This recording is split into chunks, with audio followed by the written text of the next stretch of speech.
Hi friends, ഏവർക്കും PSC education ആസ്പിറേഷനിലേക്ക് സ്വാഗതം.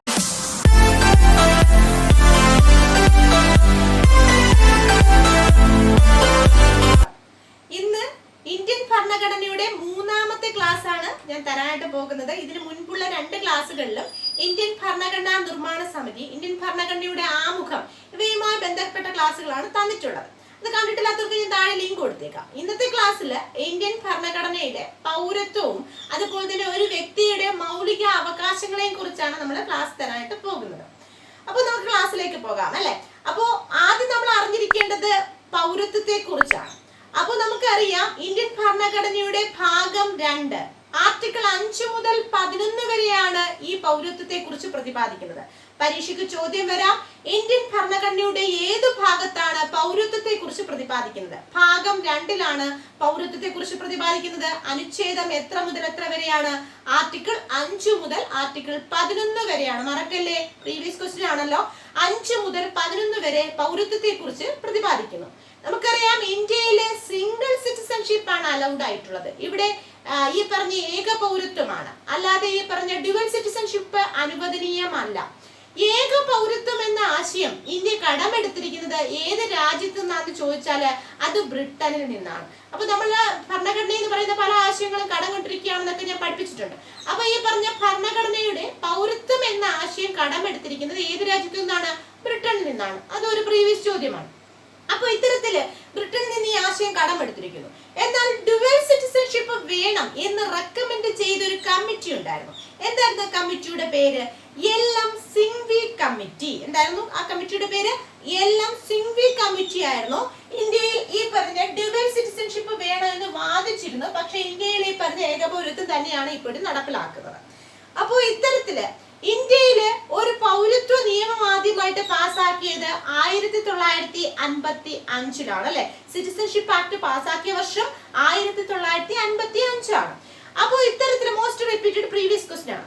ഇങ്ങനെയുള്ള ഈ സിറ്റിസൺഷിപ്പ് ആക്ടിനെ പിന്നീട് ഭേദഗതി ചെയ്തിട്ടുണ്ട്. നമുക്കറിയാം റീസെന്റ് ആയിട്ട് 2019 ഭേദഗതി ചെയ്തിട്ടുണ്ട്. അതിനെ കുറിച്ച് നമുക്ക് പഠിക്കാം. അപ്പൊ അതിനു മുൻപ് ഇന്ത്യക്കാരായ വിദേശ പൗരന്മാർക്ക് അല്ലെ, അവർക്ക് വേണ്ടിയിട്ട് ചില പദ്ധതികളൊക്കെ ഇന്ത്യ ഗവൺമെന്റ് കൊണ്ടുവന്നിട്ടുണ്ട്.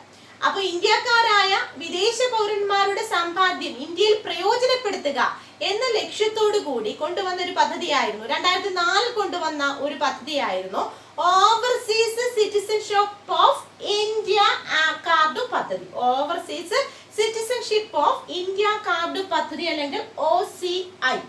ഈ OCI പദ്ധതിക്ക് മുൻപ്, അത് 2004 കൊണ്ടുവന്നത്. എന്നാൽ അതിന് മുൻപ് ഇവിടെ വേറൊരു പദ്ധതി ഉണ്ടായിരുന്നു. 1999 PIO എന്ന് പറഞ്ഞിട്ട് ഒരു പദ്ധതി ഉണ്ടായിരുന്നു. അതായത് persons of Indian origin. Persons of Indian origin അതായത് പാകിസ്ഥാൻ, അഫ്ഗാനിസ്ഥാൻ, ബംഗ്ലാദേശ്, ഇറാൻ, ചൈന, ഭൂട്ടാൻ, ശ്രീലങ്ക, നേപ്പാൾ ഇവ ഒഴികെയുള്ള ഏതൊക്കെയാണ്? പാകിസ്ഥാൻ, അഫ്ഗാനിസ്ഥാൻ, ബംഗ്ലാദേശ്, ഇറാൻ, ചൈന, ഭൂട്ടാൻ, ശ്രീലങ്ക, നേപ്പാൾ ഇവ ഒഴികെയുള്ള രാജ്യങ്ങളിലുള്ള ഇന്ത്യൻ പൗരന്മാർക്ക് ഈ പദ്ധതിയുടെ ആനുകൂല്യം ലഭിക്കുന്നതാണ്. പേഴ്സൺസ് ഓഫ് ഇന്ത്യൻ ഒറിജിൻ, അതായത് അവർക്ക് ഇവിടെ വരാനും സ്റ്റേ ചെയ്യാനും ഒക്കെയുള്ള അവകാശം. വോട്ടിംഗ് റൈറ്റ് ഇല്ല. വോട്ടിംഗ് റൈറ്റ് ഇന്ത്യൻ പൗരനായെങ്കിൽ മാത്രമേ വോട്ടിംഗ് റൈറ്റ് ഉള്ളൂ. പാർലമെന്ററി അല്ലെങ്കിൽ നിയമസഭ ഇലക്ഷനിലൊക്കെ വോട്ടിംഗ് റൈറ്റ് എന്ന് പറയുന്നത് അവർക്ക് വോട്ടിംഗ് റൈറ്റ് ഇല്ല. പക്ഷെ അവർക്ക് ഇവിടെ വരാം, സ്റ്റേ ചെയ്യാം, അതിനുള്ള സൗകര്യമൊക്കെ ഉണ്ട്. അപ്പൊ ഈ പറഞ്ഞ പേഴ്സൺസ് ഓഫ് ഇന്ത്യൻ ഒറിജിനില് ഉൾപ്പെടാത്ത രാജ്യങ്ങൾ ഏതൊക്കെയായിരുന്നു എന്ന് ചോദിച്ചാല് പാകിസ്ഥാൻ, അഫ്ഗാനിസ്ഥാൻ, ബംഗ്ലാദേശ്, ഇറാൻ, ചൈന, ഭൂട്ടാൻ, ശ്രീലങ്ക, നേപ്പാൾ ഇവ ഒഴികെയുള്ള രാജ്യങ്ങളിലുള്ള ഇന്ത്യൻ പൗരന്മാർക്ക് ഈ PIO പദ്ധതിയിൽ അംഗമായിരുന്നു, അല്ലെങ്കിൽ അവർക്ക് അതിന്റെ ആനുകൂല്യം ലഭിക്കുമായിരുന്നു. 1999 PIO പദ്ധതി തുടങ്ങിയിരുന്നത്. അപ്പൊ 1999 ഏത് പദ്ധതി വന്നത്? PIO അല്ലെങ്കിൽ പേഴ്സൺ ഓഫ് ഇന്ത്യൻ ഒറിജിൻ പദ്ധതി വന്നത്. അപ്പൊ ഈ പറഞ്ഞ PIO പദ്ധതിയിൽ അംഗമാകണമെങ്കിൽ ഒന്നുകിൽ ഒരു ഇന്ത്യൻ പൗരനായിരിക്കണം, ഇന്ത്യയിൽ പൗരത്വം ഉണ്ടായിരിക്കണം. അതല്ലെങ്കിൽ ഈ PIO ആയിട്ടുള്ള ഒരാളുടെ ഭാര്യയോ ഭർത്താവോ ആണെങ്കിൽ ഈ പറഞ്ഞ PIO പദ്ധതിയുടെ ആനുകൂല്യം അവർക്ക് ലഭിക്കുന്നതാണ്. അതല്ലെങ്കിൽ ഒരു അവരുടെ ഈ പറയുന്ന ഏതെങ്കിലും ഒരു വ്യക്തിയുടെ മാതാപിതാക്കൾ ആരെങ്കിലും ഇന്ത്യൻ പൗരനായിരിക്കണം, അല്ലെങ്കിൽ 2 തലമുറയിലുള്ള പൂർവികൻ അവരിൽ ആരെങ്കിലും ഇന്ത്യൻ പൗരനായിരിക്കണം. അങ്ങനെയുള്ളവർക്കും ഈ PIO പദ്ധതിയുടെ ആനുകൂല്യം ലഭിക്കുന്നതായിരുന്നു. അപ്പോൾ ഇങ്ങനെയുള്ള ഈ PIO പദ്ധതി 2015 ജനുവരി 9 ഏതിൽ ലയിച്ചു? ഈ പറഞ്ഞ ഓവർസീസ് സിറ്റിസൺഷിപ്പ് ഓഫ് ഇന്ത്യ ആക്ടിൽ ലയിച്ചു. ആ കാർഡ് പദ്ധതിയിൽ ലയിച്ചു. അപ്പൊ ഞാൻ ഒന്നുകൂടെ പറയാം. 999 പേഴ്സൺസ് ഓഫ് ഇന്ത്യൻ ഒറിജിൻ, അതായത് പാകിസ്ഥാൻ, അഫ്ഗാനിസ്ഥാൻ, ബംഗ്ലാദേശ്, ഇറാൻ, ചൈന, ഭൂട്ടാൻ, നേപ്പാൾ, ശ്രീലങ്ക എന്നീ രാജ്യങ്ങൾ ഒഴികെയുള്ള ആൾക്കാർക്ക് ഈ പറഞ്ഞ ഇന്ത്യയിൽ വരാൻ സ്റ്റേ ചെയ്യാനൊക്കെ ഉള്ള അതിനുള്ള ആനുകൂല്യം നൽകുന്ന പദ്ധതിയായിരുന്നു PIO പദ്ധതി. ഈ PIO പദ്ധതി എന്നാ വന്നത്? PIO 1999 വന്നത്. അങ്ങനെയുള്ള ഒരു ഇന്ത്യൻ പൗരനായിരിക്കും, അല്ലെങ്കിൽ PIO കാർഡ് അംഗമുഴകുകയോ അല്ലെങ്കിൽ മാതാപിതാക്കളോ പറ്റി പറഞ്ഞ 2 തലമുറയിലെ പൂർവികരോ ഇന്ത്യൻ പൗരനായിരിക്കും ഒക്കെ ചെയ്യുന്നവർക്ക് ഈ പറഞ്ഞ ആനുകൂല്യം ലഭിക്കുന്നതായിരുന്നു. എന്നാൽ ഈ 999 വന്ന ആ പദ്ധതി 2004 വന്ന ഓവർസീസ് സിറ്റിസൺഷിപ്പ് ഓഫ് ഇന്ത്യ ഇതിനെ കവർ ചെയ്ത് വന്നൊരു പദ്ധതിയാണ്. ഓവർസീസ് സിറ്റിസൺഷിപ്പ് ഓഫ് ഇന്ത്യ അപ്പൊ നിലവിൽ നിൽക്കുന്ന OCI പദ്ധതിയിൽ ലയിച്ചു. 2004 വന്നത്. അപ്പൊ 16 രാജ്യങ്ങളുമായിട്ട് ഇൻക്ലൂഡ് ചെയ്തുകൊണ്ടാണ് 2004 വന്ന overseas citizenship of India card പദ്ധതി 2004. അതായത് ഇന്ത്യക്കാരായ വിദേശ പൗരന്മാരുടെ സമ്പാദ്യം ഇന്ത്യയിൽ പ്രയോജനപ്പെടുത്തുക എന്ന ലക്ഷ്യത്തോടുകൂടി ഗവൺമെന്റ് നൽകിയ ഒരു പദ്ധതിയായിരുന്നു overseas citizenship of India card പദ്ധതി. അവർക്ക് കാർഡ് നൽകും, OCI കാർഡ് നൽകും.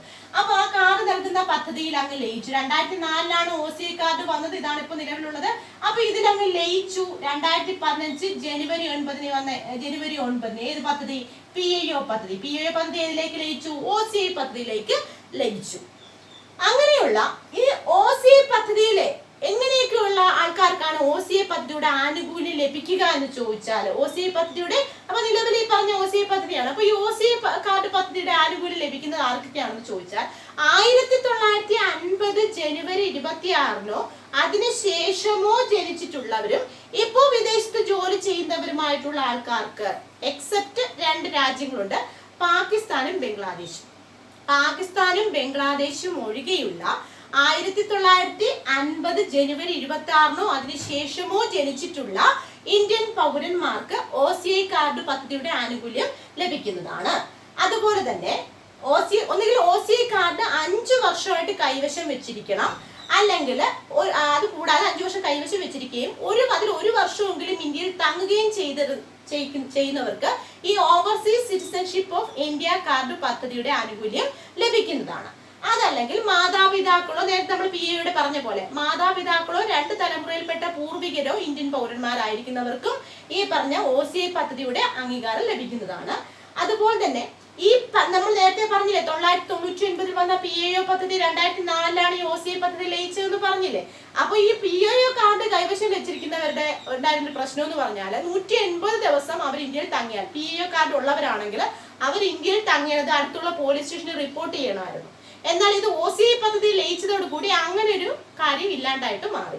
അതായത് 180 ദിവസം ഇവിടെ ഇന്ത്യയിൽ തങ്ങിയാലും പോലീസ് സ്റ്റേഷനിൽ റിപ്പോർട്ട് ചെയ്യേണ്ട ആവശ്യമില്ല. അതാണ് ഈ പറഞ്ഞ ലയിച്ചതോടുകൂടി OCI പദ്ധതി ലയിച്ചതോടുകൂടി ഉണ്ടായ ഒരു ഗുണമേന്മ എന്ന് പറയുന്നത്. എന്നാൽ ഈ പറഞ്ഞ ആൾക്കാർക്ക് രാഷ്ട്രീയമായിട്ട് യാതൊരു അവകാശവും ഇല്ല. OCI കാർഡ് പദ്ധതിയിൽ ഉൾപ്പെട്ടവർക്ക് രാഷ്ട്രീയമായിട്ടുള്ള യാതൊരു അവകാശവും ഇല്ല. വോട്ടിംഗ് റൈറ്റ് ഇല്ല അവർക്ക്, പൗരത്വത്തില് വോട്ടിംഗ് റൈറ്റ് ഒന്നും അവർക്കില്ല. പിന്നെ അവർക്ക് ആർട്ടിക്കിൾ 16 പറയുന്ന അവസര സമത്വം ഉണ്ട് അല്ലെ. ആർട്ടിക്കിൾ 16 പറയുന്ന അവസര സമത്വം ഇവർക്ക് ബാധകമല്ല. അപ്പൊ പരീക്ഷയ്ക്ക് ഇങ്ങനെ ഒരു ചോദ്യം വരാൻ, താഴെ പറയുന്നവയിൽ OCI കാർഡ് ആനുകൂല്യം ലഭിക്കാത്ത കാറ്റഗറിയിൽ വരുന്നവർ ആരാ, അല്ലെങ്കിൽ ലഭിക്കുന്ന കാറ്റഗറിയിൽ വരുന്നത് ആരാണ്, അല്ലെങ്കിൽ അവരാ. ഇപ്പൊ പരീക്ഷയുടെ ക്വസ്റ്റ്യൻ പാറ്റേൺ ഒക്കെ മാറുമല്ലേ. അപ്പൊ ഇതൊക്കെ ഒന്ന് പഠിച്ചു വെക്കാം. അപ്പൊ OCI കാർഡ് പദ്ധതി എന്ന് പറഞ്ഞാൽ PIO പദ്ധതി അതിന് മുമ്പ് ഉണ്ടായിരുന്നു, 99 ഉണ്ടായിരുന്നു എന്നൊന്നും മനസ്സിലാക്കി വെച്ചേ. അത് കുറെ അധികം രാജ്യങ്ങൾ ഞാൻ ഇപ്പൊ പറഞ്ഞതാണ്. അപ്പൊ അതാണ് ഈ പറഞ്ഞ 2004 OCI പദ്ധതി വന്നത്. OCI കാർഡ് പദ്ധതി overseas citizenship of India card പദ്ധതി. ഇതിന് 2015 ഈ PIO പദ്ധതി കൂടെ വന്ന് ലയിച്ചു.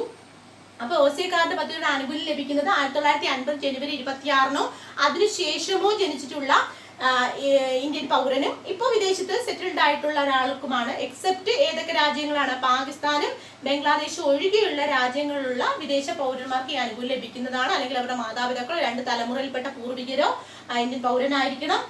അല്ലെങ്കിൽ ഒരു ഇന്ത്യൻ പൗരനാവുകയോ അല്ലെങ്കിൽ ഒരു PIO OCI കാർഡ് കൈവശം വെച്ചിരിക്കുന്ന ആളുടെ ഭാര്യയോ ഭർത്താവോ ആണെങ്കിൽ ഈ ആനുകൂല്യം ലഭിക്കുന്നതാണ്. അതുപോലെ തന്നെ 5 years എങ്കിലും OCI കാർഡ് കൈവശം വെച്ചിരിക്കുകയും 1 വർഷമെങ്കിലും ഇന്ത്യയിൽ തങ്ങിയിരിക്കുകയും ചെയ്യുന്നവർക്കും ഇതിന്റെ ഒരു ആനുകൂല്യം ലഭിക്കുന്നതാണ്. എന്നാൽ ഇവർക്ക് രാഷ്ട്രീയപരമായ യാതൊരു അവകാശവുമില്ല. ബാധകമില്ല. ആർട്ടിക്കിൾ 16 അവസര സമത്വം ഇവർക്ക് ബാധകമല്ല. ഇത്രയും കാര്യങ്ങളാണ് OCA പദ്ധതിയുമായി ബന്ധപ്പെട്ട് അറിഞ്ഞിരിക്കേണ്ടത്. ഓക്കെ, അപ്പൊ അത്രയും കാര്യങ്ങൾ ക്ലിയർ അല്ലേ? ഇനി നമുക്ക് പഠിച്ചെടുക്കുന്ന ഞാൻ പറഞ്ഞു സിറ്റിസൺഷിപ്പ് ആക്ട് നിലവിൽ വന്നത് 1955 പറഞ്ഞു. അതിനെ ഭേദഗതി ചെയ്തിട്ടാണ് ഈ OCAയും PAയും ഒക്കെ വന്നത്.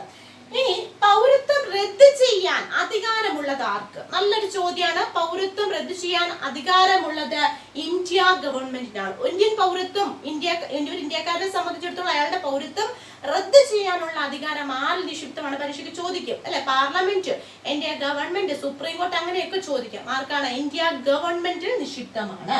ഇനി പൗരത്വ നിയമം പാസാക്കാൻ, പൗരത്വവുമായി ബന്ധപ്പെട്ട ഒരു നിയമം പാസാക്കാൻ അധികാരമുള്ളത് ആർക്കാണ്? പാർലമെന്റിനാണ്. തിരിഞ്ഞുപോലെ പൗരത്വം സംബന്ധിച്ച് പൗരത്വം റദ്ദ് ചെയ്യാൻ അധികാരമുള്ളത് ഇന്ത്യ ഗവൺമെന്റിനും, എന്നാൽ പൗരത്വവുമായി ബന്ധപ്പെട്ട് ഒരു നിയമം പാസാക്കണമെങ്കിൽ അതിനുള്ള അധികാരം പാർലമെന്റിലും നിക്ഷിപ്തമാണ്. ഇനി വിദേശികൾക്ക് ഇന്ത്യൻ പൗരത്വം നേടിയെടുക്കാം എന്ന് എവിടെയാണ് പ്രതിപാദിക്കുന്നത് എന്ന് ചോദിച്ചാൽ അത് 1955 സിറ്റിസൺഷിപ്പ് ആക്ടിലാണ് പ്രതിപാദിക്കുന്നത്. വിദേശികൾക്ക് ഇന്ത്യൻ പൗരത്വം നേടിയെടുക്കാൻ മാർഗങ്ങളുണ്ട്, അതിനെക്കുറിച്ച് നമുക്ക് പഠിക്കാം. അപ്പോൾ ഈ പറഞ്ഞ വിദേശികൾക്ക് ഇന്ത്യൻ പൗരത്വം നേടിയെടുക്കാം എന്ന് പ്രതിപാദിക്കുന്നത് എന്തിലാണെന്ന് ചോദിച്ചാൽ 1955 സിറ്റിസൺഷിപ്പ് ഓഫ് ഇന്ത്യ ആക്ടിലാണ് പ്രതിപാദിക്കുന്നത്. അപ്പോ ഈ ഇന്ത്യൻ പൗരന്മാരെ വിവാഹം ചെയ്യാൻ, വിദേശ പൗരന് ഇന്ത്യൻ പൗരന്മാരെ വിവാഹം ചെയ്യാം, അങ്ങനെ അതുവഴി പൗരത്വം നേടിയെടുക്കാം. ഇന്ത്യയിൽ വന്ന് ഒരു ഇന്ത്യക്കാരനായ ഒരു പൗരനെ വിവാഹം ചെയ്തുകൊണ്ട്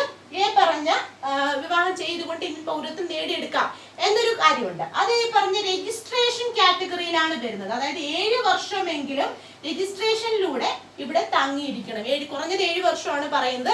7 വർഷമെങ്കിലും രജിസ്ട്രേഷൻ കാറ്റഗറിയിലൂടെ എവിടെ താമസിക്കുകയാണെങ്കിൽ, ഒരു ഇന്ത്യൻ പൗരനെ വിവാഹം ചെയ്ത് ഇവിടെ താമസിക്കുകയാണെങ്കിൽ അതുവഴി ഇന്ത്യൻ പൗരത്വം നേടിയെടുക്കാം. ഇവിടെ സോണിയാഗാന്ധിയൊക്കെ ഇന്ത്യൻ പൗരത്വം നേടിയെടുത്തത് പോലെ അല്ലെ. അപ്പൊ ഇന്ത്യൻ പൗരന്മാരെ വിവാഹം ചെയ്യാം, ഒരു വിദേശ പൗരനെ വിവാഹം ചെയ്ത് അതുവഴി ഇന്ത്യൻ പൗരത്വം നേടിയെടുക്കാം.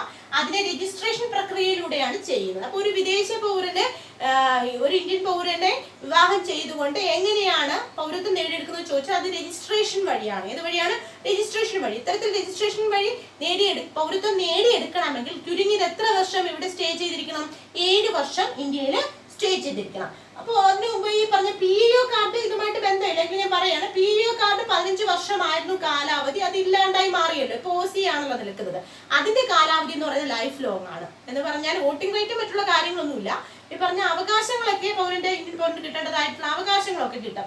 അല്ലാതെ ഈ പറഞ്ഞ വോട്ടിംഗ് റൈറ്റ് ഒന്നും ഇല്ല. അത് ഞാൻ ഇപ്പൊ ഒന്ന് പറഞ്ഞതേ ഉള്ളൂ. അപ്പൊ ഈ രജിസ്ട്രേഷന്റെ 7 വർഷം പറയുമ്പോൾ അത് ഇതുകൂടെ തിരിഞ്ഞു പോകരുത് കേട്ടോ.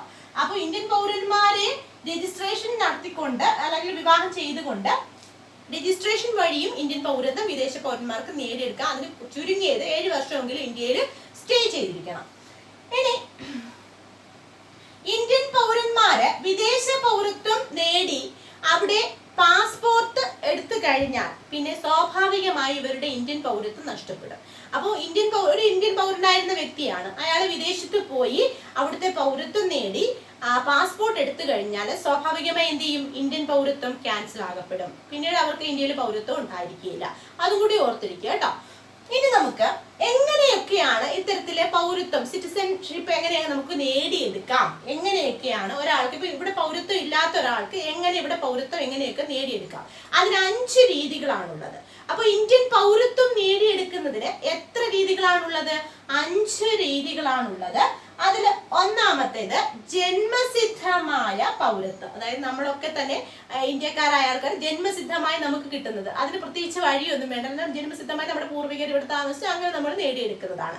അപ്പൊ 5 രീതിയിലാണ് പ്രധാനമായും പൗരത്വം ലഭിക്കുന്നത്. പൗരത്വം ലഭിക്കുന്ന എത്ര വഴികളുണ്ട്? 5 രീതി. കൂടെ പഠിച്ചു പോണേ. ഒന്ന് ജന്മസിദ്ധമായ പൗരത്വം, ബൈ ബർത്ത് അല്ലെ, ജന്മത്തോടെ കിട്ടുന്നതാണ്. 2 പിന്തുടർച്ച വഴിയുള്ള പൗരത്വം. അപ്പൊ എന്റെ മാതാപിതാക്കളോ അല്ലെങ്കിൽ പൂർവികരോ, ഞാനിവിടെ അല്ല സ്റ്റേ ചെയ്ത്, ഇപ്പൊ എന്റെ മാതാപിതാക്കളോ പൂർവികരോ ഒക്കെ ഞാൻ പറഞ്ഞു 2 തലമുറപ്പെട്ടവർ ഇവിടെയൊക്കെ ആണെങ്കിൽ അത് ഇത്ര വർഷം സ്റ്റേ ചെയ്ത് കഴിഞ്ഞാൽ നമുക്ക് അങ്ങനെ പൗരത്വം നേടിയെടുക്കാം.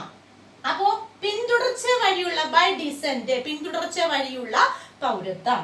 മൂന്നാമത്തത് രജിസ്ട്രേഷൻ വഴി. ഞാനിപ്പോ പറഞ്ഞു വിദേശ പൗരനായ ഒരാള് ഇന്ത്യയിൽ വന്നിട്ട് ഒരാളെ വിവാഹം ചെയ്തിട്ട് അങ്ങനെ 7 വർഷം ഇവിടെ സ്റ്റേ ചെയ്ത് കഴിഞ്ഞിട്ട് രജിസ്ട്രേഷൻ വഴി പൗരത്വം നേടിയെടുക്കുക. അത് നമ്മളിപ്പം പറഞ്ഞു. അപ്പൊ 3 ജന്മസിദ്ധമായ പൗരത്വം, പിന്തുടർച്ച വഴിയുള്ള പൗരത്വം, ബൈ ബർത്ത്, ബൈ ഡിസെന്റ്. അടുത്ത നമ്മൾ പറഞ്ഞു ബൈ രജിസ്ട്രേഷൻ അല്ലെ, രജിസ്ട്രേഷൻ വഴി നേടിയെടുക്കാം. 4th one ചിരകാല അധിവാസം, വളരെ വർഷങ്ങൾ, കുറെ വർഷങ്ങൾ ഇവിടെ തങ്ങി, ഇന്ത്യക്കാരനല്ലായിരുന്നു പക്ഷെ കുറെ വർഷങ്ങൾ ഇവിടെ തങ്ങി ചിരകാല അധിവാസം കൊണ്ട് നമുക്ക് ഈ പറഞ്ഞ പൗരത്വം നേടി, കുറെ വർഷങ്ങൾ കൊണ്ട് എവിടുത്തെ, അത് ബൈ നാച്ചുറലൈസേഷൻ എന്ന് പറയും. അതുപോലെ തന്നെ പ്രദേശങ്ങളുടെ സംയോജനം, ചില പ്രദേശങ്ങളൊക്കെ നമ്മുടെ രാജ്യത്തോടൊക്കെ കൂട്ടിച്ചേർക്കാറുണ്ട്. അപ്പൊ അങ്ങനെയുള്ള പ്രദേശങ്ങളുടെ സംയോജനം വഴി, ബൈ ഇൻകോർപ്പറേഷൻ ഓഫ് ടെറിട്ടറീസ്, അതുവഴിയും ഇന്ത്യൻ പൗരത്വം നേടിയെടുക്കാം. അങ്ങനെ 5 രീതിയിൽ നമുക്ക് ഈ പറഞ്ഞ സിറ്റിസൺഷിപ്പ് നേടിയെടുക്കാം അല്ലെ. ബൈ ബർത്ത്, ഈ അതായത് ജന്മസിദ്ധമായ പൗരത്വം, അതുപോലെ പിന്തുടർച്ച കൂടെയുള്ള പൗരത്വം വഴിയുള്ള പൗരത്വം, ബൈ ഡിസെന്റ്. നെക്സ്റ്റ് രജിസ്ട്രേഷൻ വഴിയുള്ള പൗരത്വം, ബൈ രജിസ്ട്രേഷൻ. അതുപോലെ തന്നെ ചിരകാല അധിവാസം, ബൈ നാച്ചുറലൈസേഷൻ. ലാസ്റ്റ് വൺ എന്താണ്, പ്രദേശങ്ങളുടെ സംയോജനം വഴി, ഇൻകോർപ്പറേഷൻ ഓഫ് ടെറിട്ടറീസ് വഴി നമുക്ക് ഈ പറഞ്ഞ പൗരത്വം നേടിയെടുക്കാം. ഇനി 3 രീതിയിൽ നമുക്ക് പൗരത്വം നഷ്ടപ്പെടാം അല്ലെങ്കിൽ നഷ്ടപ്പെടുത്താം. അപ്പൊ അത് ഏതൊക്കെയാണ് 3 രീതികൾ? ഒന്ന് പരിത്യാഗം, സ്വമേധയാ വേണ്ടാന്ന് വെക്കുകയാണ്, ബൈ റിനൗൺസിയേഷൻ അല്ലെ, റിനൗൺസിയേഷൻ പരിത്യാഗം. രണ്ടാമത്തേത് പൗരത്വം നിർത്തൽ ചെയ്യുകയാണ്, വേറെ ഏതെങ്കിലും ഒരു പൗരത്വം നേടിയെടുത്തു കഴിഞ്ഞാൽ അത് നിർത്തൽ ചെയ്തുകൊണ്ട് ഗവൺമെന്റ് അങ്ങനെ പൗരത്വം നിർത്തൽ ചെയ്യാറുണ്ട്, അങ്ങനെ നമുക്ക് ഈ പറഞ്ഞ പൗരത്വം നഷ്ടപ്പെടാം. മൂന്നാമത്തത് പൗരത്വ അപഹരണമാണ്, പൗരത്വ അപഹരണം അല്ലെങ്കിൽ ഡെപ്രിവേഷൻ. ഈ 3 രീതിയിലാണ് പൗരത്വം നഷ്ടപ്പെടാവുന്നത്. അപ്പൊ 3 രീതിയാണ് പൗരത്വം നഷ്ടപ്പെടുന്ന സാഹചര്യങ്ങൾ. 5 രീതിയിൽ നേടിയെടുക്കാം, 3 രീതിയിൽ നഷ്ടപ്പെടാം. 3 രീതിയിൽ നഷ്ടപ്പെടുന്ന ഏതൊക്കെയാണ്? പരിത്യാഗം, പൗരത്വം നിർത്തൽ ചെയ്യൽ, അതുപോലെ തന്നെ പൗരത്വ അപഹരണം, റിനൗൺസിയേഷൻ, ടെർമിനേഷൻ ആൻഡ് ഡെപ്രിവേഷൻ. ഈ 3 സാഹചര്യങ്ങൾ നഷ്ടപ്പെടാം. ഓക്കെ, ഇനി നമ്മൾ നേരത്തെ പറഞ്ഞത് PAO കാർഡിന്റെ OC കാർഡിന്റെ കാര്യം പറഞ്ഞു. ഇനി അടുത്ത് നമുക്ക് പഠിച്ചിരിക്കേണ്ടത് ഈ പൗരത്വ നിയമത്തെ ഭേദഗതി ചെയ്താണ് PAO OC കാർഡ് പദ്ധതിയും ഒക്കെ വന്നെന്ന് ഞാൻ പറഞ്ഞു. അതുപോലെ തന്നെ റീസെന്റ് ആയിട്ട് വന്ന കറണ്ട് അഫെയർ ആയിട്ട് ചോദിക്കാൻ പറ്റുന്ന ഒരു ചോദ്യമാണ് അല്ലെ, വളരെ ഇമ്പോർട്ടന്റ് ആയിട്ടുള്ള ഒരു ചോദ്യമാണ് പൗരത്വ ഭേദഗതി നിയമം. സിറ്റിസൺഷിപ്പ് അമെൻഡ്മെന്റ് ആക്ട് 955 വന്ന സിറ്റിസൺഷിപ്പ് ആക്ടിനെ അല്ലെ, അതിനെ എന്ത് ചെയ്തു? അമെൻഡ് ചെയ്തു, ഭേദഗതി ചെയ്തു. 2019 വീണ്ടും ഭേദഗതി ചെയ്തു. അപ്പൊ അങ്ങനെ ഭേദഗതി ചെയ്തു. CAA പൗരത്വ ഭേദഗതി നിയമമാണ് അല്ലെ, സിറ്റിസൺഷിപ്പ് അമെൻഡ്മെന്റ് ആക്ട്. നോക്കാം ഇതിലെ പ്രധാനപ്പെട്ട കാര്യങ്ങൾ. അപ്പോ എന്തൊക്കെയാണ് അത്തരത്തില് കാര്യങ്ങൾ അതിൽ വന്നതെന്ന് ചോദിച്ചാൽ ആദ്യം പഠിച്ചു വെക്കേണ്ടത് പൗരത്വ ഭേദഗതി നിയമം. കറണ്ട് അഫെയർ ആയിട്ട് ചോദിക്കാൻ കൊള്ളാം. അപ്പൊ പൗരത്വ ഭേദഗതി നിയമം നിലവിൽ വന്നത് ആദ്യം ലോക്സഭയാണ് പാസ്സാക്കിയത്. അപ്പൊ ലോക്സഭ പാസ്സാക്കിയ വർഷമാണ് 2019 ഡിസംബർ 9. മറക്കല്ലേ, ലോക്സഭ പാസ്സാക്കിയത് 2019 ഡിസംബർ 9, രാജ്യസഭ പാസ്സാക്കിയത് 2019 ഡിസംബർ 11. 2 ദിവസം കഴിഞ്ഞപ്പോൾ 2019 പൗരത്വ ഭേദഗതി നിയമം വന്നത്. അപ്പൊ 2021 ആയെങ്കിൽ പോലും ഈ പറഞ്ഞ 19 കാര്യം നമ്മൾ പഠിച്ചിരിക്കണം. അപ്പൊ 2019 ഡിസംബർ 9 ലോക്സഭ, 2 ദിവസം കഴിഞ്ഞ് ഡിസംബർ 11 രാജ്യസഭ. ഇനി പ്രസിഡന്റ് സൈൻ ചെയ്തത് തൊട്ടടുത്ത ദിവസം ഡിസംബർ 12. അപ്പൊ 9, 11, 12 ലോക്സഭ, രാജ്യസഭ, പ്രസിഡന്റ് സൈൻ ചെയ്തു. ഇനി ഇത് നിലവിൽ വന്നത് പൗരത്വ ഭേദഗതി നിയമം 2019 എന്നാ പറയുന്നത്, പക്ഷെ അത് നിലവിൽ വന്നത് 2020 ജനുവരി 10 എന്നാ നിലവിൽ വന്നത് 2020 ജനുവരി 10. ഇമ്പോർട്ടന്റ് ആണ്, പഠിച്ചു വെക്കണേ. 2020 ജനുവരി 10 പൗരത്വ ഭേദഗതി നിയമം നിലവിൽ വന്നത്. ഇനി എന്തൊക്കെയാണ് ഈ പൗരത്വ ഭേദഗതി നിയമത്തിൽ പറയുന്ന കാര്യങ്ങൾ എന്ന് ചോദിച്ചാൽ 2014 ഡിസംബർ 31 അതിന് മുൻപോ ഉള്ള അഫ്ഗാനിസ്ഥാൻ, പാകിസ്ഥാൻ, ബംഗ്ലാദേശ് ഇവിടെ നിന്നും കുടിയേറി വന്ന 6 വിഭാഗത്തിലുള്ള ആൾക്കാർക്ക് പൗരത്വം നൽകി. അത് ഏതൊക്കെയാണ്? 2014 ഡിസംബർ 31 അതിന് മുൻപോ ഇവിടേക്ക് ഇന്ത്യയിലേക്ക് കുടിയേറി വന്ന അഫ്ഗാനിസ്ഥാൻ, പാകിസ്ഥാൻ, ബംഗ്ലാദേശ് അല്ലെ, 6 വിഭാഗമാണ്. ഏതൊക്കെയാണ് 6 വിഭാഗം? ഹിന്ദു, സിഖ്, ബുദ്ധിസ്റ്റ്, ജൈനമതം, പാഴ്സി, സിഖുകാർ. ഈ 6 വിഭാഗത്തിലുള്ള ആൾക്കാർക്ക് പൗരത്വം നൽകി. ഏതൊക്കെയാണ് ആ വിഭാഗങ്ങൾ എന്ന് പഠിച്ചു വെക്കണം. 6 വിഭാഗങ്ങളാണ്. ആദ്യം 6 മതവിഭാഗങ്ങളാണ് ഉണ്ടായിരുന്നത്. ഹിന്ദു ഉണ്ട്, അതുപോലെ തന്നെ സിഖ്, അതുപോലെ തന്നെ ബുദ്ധ, ജൈന, പാഴ്സി മതം, അതുപോലെ തന്നെ ക്രിസ്ത്യൻ. പാഴ്സി മതം, ക്രിസ്ത്യൻ. നമ്മൾ പറയാം ഹിന്ദു, സിഖ്, ബുദ്ധമതം, ജൈനമതം, പാഴ്സി മതം, അതുപോലെ തന്നെ ക്രിസ്ത്യൻ മതം. അപ്പൊ ഇങ്ങനെ 6 വിഭാഗത്തിലുള്ള ആൾക്കാർക്ക് എന്ത് ചെയ്തു? 2014 ഡിസംബർ 31-നകമോ അല്ലെങ്കിൽ അതിന് 31-നോ അതിന് മുൻപോ ഇവിടെ കുടിയേറി പാർത്തിട്ടുള്ള ആൾക്കാർക്ക് എന്ത് നൽകി? പൗരത്വം നൽകി. അതാണ് പൗരത്വ ഭേദഗതി അവർക്ക് നൽകിക്കൊണ്ടുള്ള നിയമത്തിലെ ഒന്നാമത്തെ കാര്യം എന്ന് പറയുന്നത്. അത് പ്രകാരം ഇവിടെ സ്റ്റേ ചെയ്യുക എത്ര വർഷം? 11. അതുവരെ ഈ പറഞ്ഞ 2019 പൗരത്വ ഭേദഗതി നിയമം വരുന്നത് വരെ 11 വർഷം ഇവിടെ സ്റ്റേ ചെയ്തെങ്കിലേ പൗരത്വം നൽകുകയുള്ളൂ എന്നൊരു നിയമം ഉണ്ടായിരുന്നു. അതിന് എത്രയിലേക്ക് കുറച്ചു? 5 വർഷം എന്നതിലേക്ക് കുറച്ചു. 5 വർഷം എന്നതിലേക്ക് ഡിക്രീസ് ചെയ്തു. 11 വർഷം എന്നുള്ളത് 5 വർഷത്തിലേക്ക് ഡിക്രീസ് ചെയ്തു. അപ്പൊ ഇതിനെതിരെ, ഈ പൗരത്വ ഭേദഗതി നിയമത്തിനെതിരെ ആദ്യമായിട്ട് ഒരു പ്രമേയം പാസാക്കിയത് ഏത് സംസ്ഥാനമാണെന്ന് ചോദിച്ചാൽ ഇമ്പോർട്ടന്റ് ആണ്. ആദ്യമായിട്ട് പ്രമേയം പാസാക്കിയത് കേരളമാണ്. ഇനി രണ്ടാമത് പാസാക്കിയത് പഞ്ചാബാണ്. അപ്പൊ പഠിച്ചു വെക്കുക, പൗരത്വ ഭേദഗതി നിയമം 2019-നെതിരെ പ്രമേയം പാസാക്കിയ ആദ്യ ഇന്ത്യൻ സംസ്ഥാനമാണ് കേരളം. രണ്ടാമത്തെ സംസ്ഥാനമാണ് പഞ്ചാബ്. ഇനി ആദ്യ യൂണിയൻ ടെറിട്ടറി ഏതാണെന്ന് ചോദിക്കാം. ആദ്യത്തെ യൂണിയൻ ടെറിട്ടറി അല്ലെങ്കിൽ കേന്ദ്രഭരണ പ്രദേശമാണ് പുതുച്ചേരി. ഏതിനെതിരെ? ഈ പറഞ്ഞ CAA 2019 എതിരെ, പൗരത്വ ഭേദഗതി നിയമം 2019-നെതിരെ എന്ത് പാസാക്കി? പ്രമേയം പാസാക്കി. എന്നാൽ ഇതിനെ സപ്പോർട്ട് ചെയ്തുകൊണ്ട്, ഇതിനെ അനുകൂലിച്ചുകൊണ്ട് പ്രമേയം പാസാക്കിയ സംസ്ഥാനം തിരിഞ്ഞു പോരുത് രണ്ടും കൂടെ. എന്നാൽ എഗെയിൻസ്റ്റ് ആയിട്ട് അതിനെ പ്രതികൂലിച്ചുകൊണ്ട് പ്രമേയം പാസാക്കിയതാണ് ആദ്യം കേരളം, രണ്ടാമത് പഞ്ചാബ്. എന്നാൽ അനുകൂലിച്ചുകൊണ്ട് നിയമം പാസാക്കിയത് ഗോവയാണ്. അനുകൂലിച്ചുകൊണ്ട് നിയമം പാസാക്കിയ സംസ്ഥാനം ഏതാണ്? ഗോവയാണ്. അപ്പൊ ഇത്രയും കാര്യങ്ങളാണ് നമ്മൾ ഇവിടെ ഈ പൗരത്വ ഭേദഗതി നിയമവുമായിട്ട് ബന്ധപ്പെട്ട് അടിസ്ഥാനമായിട്ട് അറിഞ്ഞിരിക്കേണ്ടത്. 2019 December 9 Lok Sabha, December 11 Rajya Sabha, December 12 president sign ചെയ്തു. നിയമം നിലവിൽ വന്നത് 2020 ജനുവരി 10. 2014 ഡിസംബർ 31-നോ അതിന് മുൻപോ ജനിച്ച ഈ പറഞ്ഞ അഫ്ഗാനിസ്ഥാൻ, പാകിസ്ഥാൻ, ബംഗ്ലാദേശ് അവിടെ നിന്ന് കുടിയേറി വന്നിട്ടുള്ള 6 വിഭാഗങ്ങൾ, ഹിന്ദു, സിഖ്, ബുദ്ധമതം, ജൈനമതം, പാഴ്സി മതം, ക്രിസ്ത്യൻ മതം, അങ്ങനെയുള്ള 6 വിഭാഗങ്ങളിൽപ്പെട്ട ആൾക്കാർക്ക് എന്ത് നൽകി? പൗരത്വം നൽകി. ഇതിനെതിരെ പ്രമേയം പാസാക്കി. 11 വർഷം എന്നുള്ളത് എത്ര വർഷത്തേക്ക് കുറച്ചു? 5 വർഷത്തേക്ക് കുറച്ചു. അപ്പോൾ ഇത്തരത്തിലേക്ക് ഈ പറഞ്ഞ അതിനെതിരെ പ്രമേയം പാസാക്കിയ ആദ്യ ഇന്ത്യൻ സംസ്ഥാനം കേരളം, രണ്ടാമത് പഞ്ചാബ്. അതിനെതിരെ പ്രമേയം പാസാക്കിയ ആദ്യ ഇന്ത്യൻ കേന്ദ്രഭരണ പ്രദേശമാണ് പുതുച്ചേരി. ഇതിനെ സപ്പോർട്ട് ചെയ്തുകൊണ്ട് പ്രമേയം പാസാക്കിയ ആദ്യ ഇന്ത്യൻ സംസ്ഥാനമാണ് ഗോവ. ഇത്രയും കാര്യങ്ങളാണ് പൗരത്വ ഭേദഗതി നിയമവുമായിട്ട് ബന്ധപ്പെട്ട് ഏറ്റവും അടിസ്ഥാനമായിട്ട് നമ്മൾ അറിഞ്ഞിരിക്കേണ്ട കാര്യങ്ങൾ. അടുത്തതായിട്ട് സിറ്റിസൺഷിപ്പുമായിട്ട് ബന്ധമുള്ള റെലവന്റ് ആയിട്ട് ചോദിക്കാൻ സാധ്യതയുള്ളൊരു ചോദ്യമാണ് NRC എന്ന് പറയുന്നത്. എന്താണ് ഈ NRC? അതായത് നാഷണൽ രജിസ്റ്റർ ഓഫ് സിറ്റിസൺസ് ആണ് NRC എന്ന് പറയുന്നത്. അപ്പോൾ നാഷണൽ രജിസ്റ്റർ ഓഫ് സിറ്റിസൺസ് എന്ന് പറയുമ്പോൾ ഇന്ത്യയിലുള്ള എല്ലാ സിറ്റിസൺഷിപ്പിന്റെയും നെയിംസ്, അവരുടെ പേര് ഇൻക്ലൂഡ് ചെയ്യുന്ന രജിസ്റ്ററിനെയാണ് നാഷണൽ രജിസ്റ്റർ ഓഫ് സിറ്റിസൺസ് എന്നുള്ളതിൽ അല്ലെങ്കിൽ NRCയിൽ ഇൻക്ലൂഡ് ചെയ്തിരിക്കുന്നത്. അപ്പോൾ രാജ്യത്താകമാനമുള്ള പൗരന്മാരുടെ പേരുകൾ ഉൾപ്പെടുത്തിയ അല്ലെങ്കിൽ അവരുടെ ഡീറ്റെയിൽസ് ഉൾപ്പെടുത്തിയ ലിസ്റ്റിനെയാണ് NRC എന്ന് അറിയപ്പെടുന്നത്. ഇത്തരത്തില് NRC ആദ്യമായിട്ട് പാസാക്കിയ സംസ്ഥാനം അല്ലെങ്കിൽ NRC എന്നൊരു ആശയം ആദ്യമായിട്ട് വന്നത് ഏത് സംസ്ഥാനത്താണെന്ന് ചോദിച്ചാൽ ആസാമിലാണ്. 1951-ലാണ്. അപ്പൊ ആസാമിലാണ് ആദ്യമായിട്ട് ഈ ഇത്തരത്തിലൊരു രജിസ്റ്റർ തയ്യാറാക്കുന്നത്. അപ്പൊ NRC രജിസ്റ്റർ തയ്യാറാക്കിയ, നാഷണൽ രജിസ്റ്റർ ഓഫ് സിറ്റിസൺഷിപ്പ് എന്നുള്ള രജിസ്റ്റർ തയ്യാറാക്കിയ ആദ്യ ഇന്ത്യൻ സംസ്ഥാനം ഏതാണ്? ആസാമാണ്. അത് ഏത് വർഷമാണെന്ന് ചോദിച്ചാൽ 1951-ലായിരുന്നു. അപ്പൊ നാഷണൽ രജിസ്റ്റർ ഓഫ് സിറ്റിസൺഷിപ്പ് എന്നുള്ള രജിസ്റ്റർ തയ്യാറാക്കിയ ആദ്യ ഇന്ത്യൻ സംസ്ഥാനം ആസാം. വർഷം 1951-ആണ്.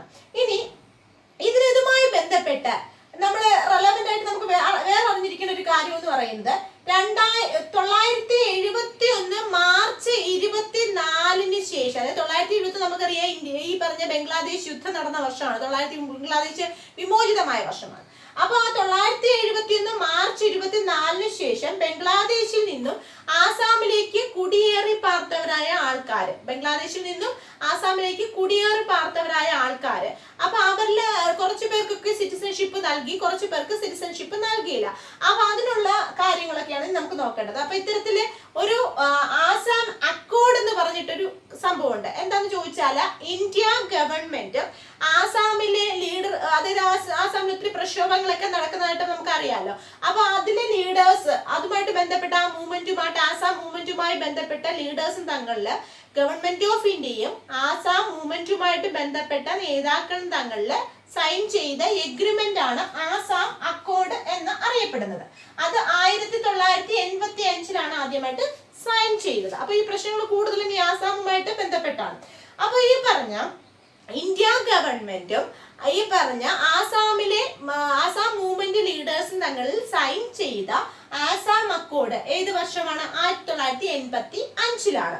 അപ്പോൾ ഈ തരത്തിലുള്ള റെക്കോർഡ് പ്രകാരം അതിനെ നമ്മളൊന്ന് പിന്നീട് ഈ പറഞ്ഞ 2019 കറണ്ട് ആയിട്ട് നോക്കുമ്പോൾ ഇവിടെ നമ്മൾ ഈ സിറ്റിസൺഷിപ്പ് ആക്ട് പ്രകാരം കുറച്ച് പേർക്ക് സിറ്റിസൺഷിപ്പ് നഷ്ടപ്പെട്ടിട്ടുണ്ട്. അപ്പോൾ ഈ പറഞ്ഞ പൗരത്വ ഭേദഗതി നിയമപ്രകാരം ഫൈനൽ NRC നമ്മുടെ ഇന്ത്യയിൽ തയ്യാറാക്കിയപ്പോൾ അല്ലെങ്കിൽ 2019 ഓഗസ്റ്റ് 31 പ്രകാരം ഫൈനൽ NRC നമ്മുടെ അവസാനമായിട്ട് ഇതൊന്ന് ഭേദഗതി ചെയ്ത് ഇതൊന്ന് തയ്യാറാക്കിയത് ഏത് വർഷമാണെന്ന് ചോദിച്ചാൽ national register of citizenship last നമ്മളത് അപ്ഡേറ്റ് ചെയ്തിരിക്കുന്നത് 2019 ഓഗസ്റ്റ് 31. അപ്പൊ national register of citizenship last final NRC തയ്യാറാക്കിയത് ഏത് വർഷമാണ്? Final NRC national register of citizenship തയ്യാറാക്കിയിരിക്കുന്നത് 2019 ഓഗസ്റ്റ് 31. കറണ്ട് അഫെയർ ചോദ്യമാണ്.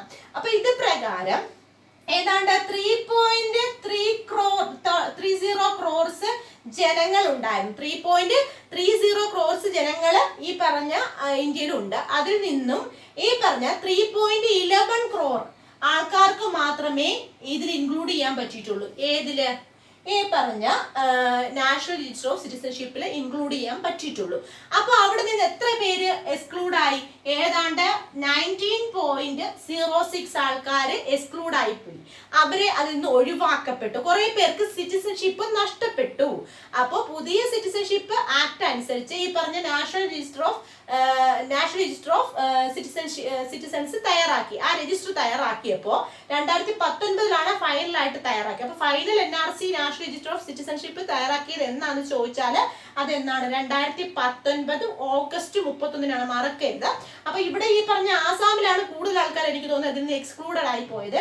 ഏതാണ്ട് 3.30 ക്രോർ ആൾക്കാർ അതിൽ ആകെ ഉണ്ടായിരുന്ന ജനങ്ങളിൽ നിന്നും എത്ര പേർക്ക് സിറ്റിസൺഷിപ്പ് അലൗഡ് ആയിട്ടുള്ളൂ? 3.11 ക്രോർ ആൾക്കാർക്ക് മാത്രമേ സിറ്റിസൺഷിപ്പ് അലൗഡ് ആയിട്ടുള്ളൂ. ബാക്കിയുള്ള ഏതാണ്ട് 19.06 ആൾക്കാർ ഈ ലിസ്റ്റിൽ നിന്നും ഒഴിവാകപ്പെട്ടു. കാരണം ഈ പറഞ്ഞ നമ്മൾ ഇത്രയും നേരം പറഞ്ഞുകൊണ്ടിരുന്ന പൗരത്വം അവർക്ക് നേടിയെടുക്കാനുള്ള വഴികളൊന്നും അവരുടെ ഈ പറഞ്ഞ എന്തെങ്കിലുമൊക്കെ റൂൾസ് അവർക്ക് ഇല്ലായിരുന്നു. അല്ലെങ്കിൽ ഈ പറഞ്ഞ അവർ ഇവിടെ ചിരകാലാധിവാസം കൊണ്ടോ ആ രീതിയിലുള്ള പറഞ്ഞ കാര്യങ്ങളൊന്നും അവർക്ക് അതൊന്നും അവർ യോഗ്യരല്ലാതിരുന്നത് കൊണ്ടാണ് ഇത്രയും ആൾക്കാരിൽ നിന്നും ഈ പറഞ്ഞ 6 വിഭാഗങ്ങളെയാണല്ലോ നമ്മൾ അതിൽ ഉൾപ്പെടുത്തിയിരുന്നത്.